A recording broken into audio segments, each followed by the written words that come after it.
রাত প্রায় 12টা। সবাই যখন বাড়ি ফেরে আমার কাজ তখনও শেষ হয় না। একটা গাড়ি এসে থামলো সামনে, ড্রাইভার বলল, ভাই গাড়িটা আর চলছে না। আমি এসে বললাম, চিন্তা করবেন না, দেখি কি হয়েছে। বিসমিল্লাহ, শুরু করি। বনে খুললাম, আলো পড়লো ইঞ্জিনের গায়ে।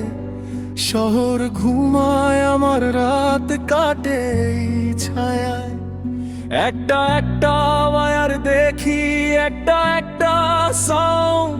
সমস্যা খুঁজতে খুঁজতে নিজের কথাই মনে পড়লো তখন।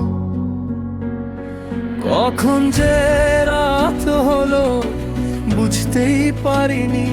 হাতে কাজ ছিল তাই সময়ের খবর রাখিনি। ড্রাইভার পাশে বসে বলল, ভাই বাড়ি যাবেন না? আমি একটু হেসে বললাম, বাড়ি তো অনেক দূর না। কথাটা বলেই থেমে গেলাম, কারণ মনে পড়লো বাড়ি আসলে কত দূর। কিছু রাত শুধু রাত নয়, কিছু গল্প শুধু কথা নয়।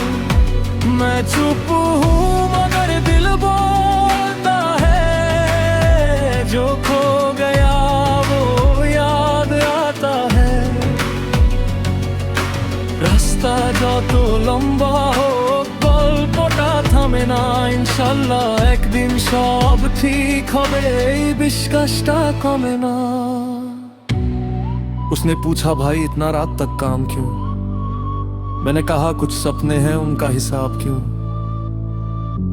हर कोई अपनी वजह से चलता है, कोई घर के लिए, कोई खुद के लिए।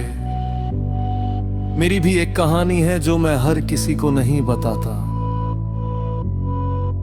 कुछ बातें दिल में रहती हैं, कुछ आंखों में दिखाई देती हैं, और कुछ बातें सिर्फ रात समझती हैं।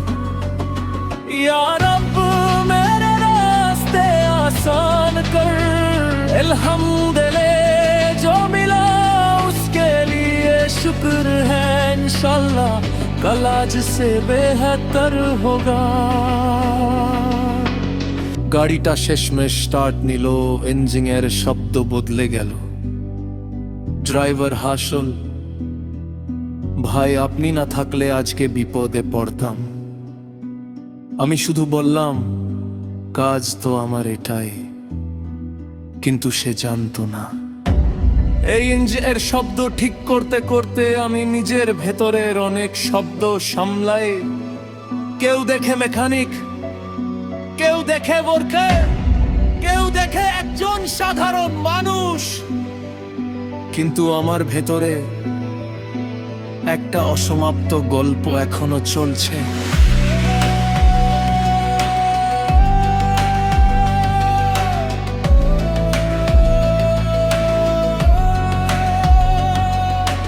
কখনো যদি আমাকে চুপচাপ দেখো, ভাবো না আমি হেরে গেছি।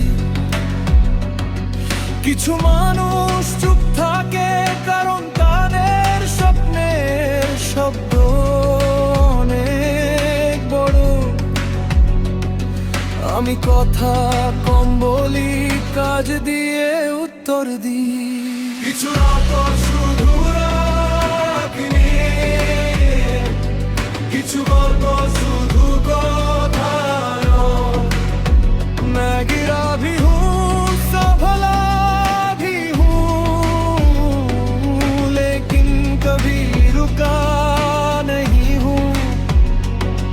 যে পথ আমাকে যেখানে নে, আমি সেখানেই চলবো ইনশাল্লাহ। যতদিন নিঃশ্বাস আছে আমি নিজের গল্প লিখবো।